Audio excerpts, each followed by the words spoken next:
নমস্কার বন্ধুরা, মিঠু রান্নাঘরে সবাইকে স্বাগত। আজকে একটা সামান্য ছোট্ট একটা ভিডিও নিয়ে এসেছি।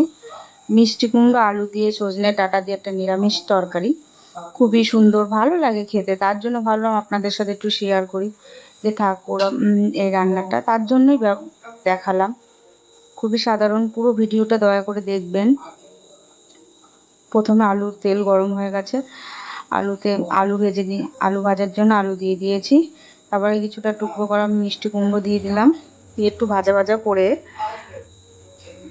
ওরই ভিতরে আস্তে আস্তে ভাজা ভাজা করে সজনের ডাঁটাটা, এবার কিছুটা সজনের ডাঁটা কেটে রেখেছিলাম, সেটাও কাটা বাছাটা আগের থেকেই করে রেখেছি। যেহেতু ছোট্ট ভিডিও, পুরো দেখানো যায় না,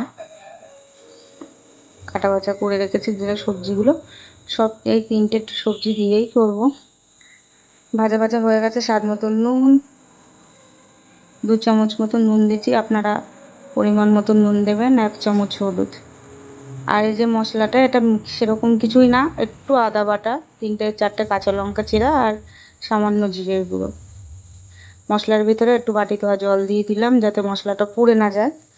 আর পাশে দেখতে পাচ্ছেন গরম জল ফুটছে, ওটা হলো তরকারির জন্য গরম জল বসিয়ে দিয়েছিলাম।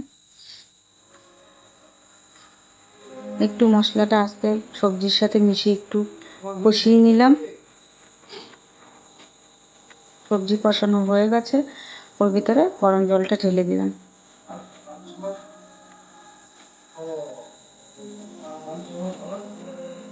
আমি ঢাকনা চাপা দিয়ে দিয়েছি। কিছুক্ষণ পরে 10 মিনিট মতন পরে এসে দেখলাম, 5-10 মিনিট পরে এসে সবজি অনেকটা ঝোলটাও টেনে গেছে, অনেকটা শুকিয়ে গেছে। এবার ফোড়ন দিয়ে দেবো।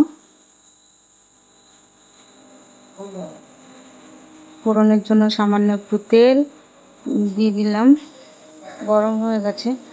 তেলের মধ্যে ফোড়নে যাচ্ছে সাদা সর্ষে আর আর একটু হচ্ছে জিরে, সাদা জিরে আর রাঁধুনি। রাঁধুনি নিরামিষ তরকারিতে ব্যবহার করে দেখবেন, খুব ভালো লাগে খেতে। 3টে একসাথে দিয়ে ফোড়ন দিয়ে দিয়েছি, হয়ে গেছে। মিষ্টি কুমড়োর তরকারি, তাই স্বাদ মতন একটু চিনি দিয়ে দিলাম। অবশ্যই চিনি দেবেন মিষ্টি কুমড়োর তরকারিতে। তরকারিটা রেডি হয়ে যাচ্ছে। ওর পাশে দেখছেন একটা কাপড়ের টুকরো আছে, ওটা গ্যাস মোছার জন্য। ওটা কিছু মনে করবেন না, আমি সরাতে ভুলে গেছি। আর আপনারা একটু আমার এই ছোট্ট চ্যানেলে একটু পাশে থাকবেন, একটা লাইক, একটা কমেন্ট করবেন, একটা সাবস্ক্রাইব করে একটু পাশে থাকবেন। ছোট্ট একটা ভিডিও, বেশি সময় না, পুরোটা দেখবেন ভিডিওটা দয়া করে। ভালো লাগলে একটু কমেন্টে জানাবেন লিখে।